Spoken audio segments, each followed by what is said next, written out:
Aujourd'hui, pour continuer cette série de vidéos sur les médicinales d'Afrique, sur les trésors d'Afrique utilisés en Occident, on va jeter un coup d'œil rapidement à Voacanga africana. Donc, c'est un arbre qu'on retrouve chez nous dans l'Afrique subsaharienne, donc très répandu au Cameroun par exemple. On va le retrouver dans toute l'Afrique centrale, en Afrique de l'Ouest également et dans toute la région soudano-guinéenne.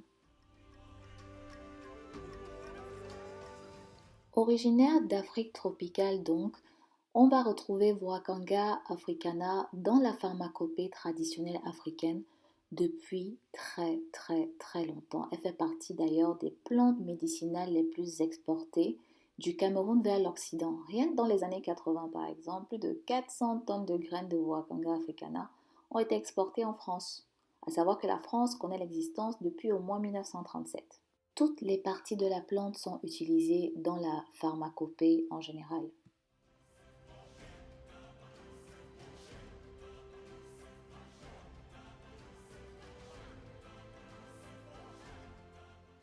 La plante est surtout connue pour ses propriétés-ci. Il y en a beaucoup d'autres, mais les propriétés pour lesquelles elle est vraiment recherchée, pour lesquelles elle est le plus recherchée, c'est pour le traitement des problèmes cardiaques, le traitement de l'hypertension et de l'épilepsie.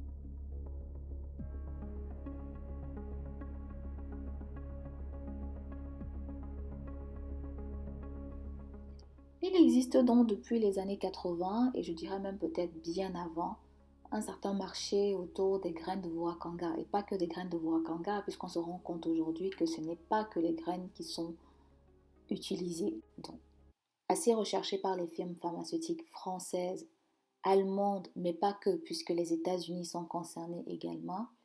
Je n'ai pas trouvé à ce jour les chiffres concernant la quantité de Voacanga, que ce soit les graines, les écorces, qui sont à ce jour exportées vers l'Occident.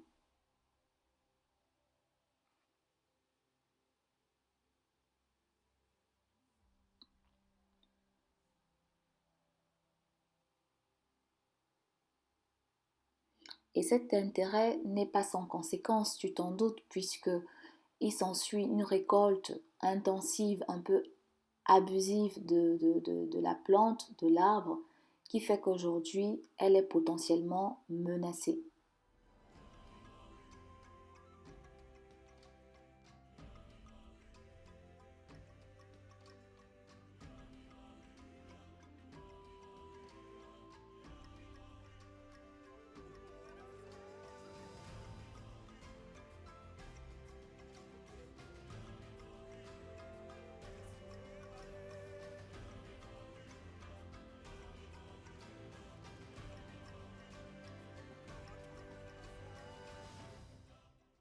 Et depuis peu, depuis moins d'une dizaine d'années maintenant, on lui a découvert d'autres propriétés. Donc il semblerait que Voacanga africana aujourd'hui pourrait potentiellement soigner, en tout cas aider à combattre les maladies d'Alzheimer et de Parkinson.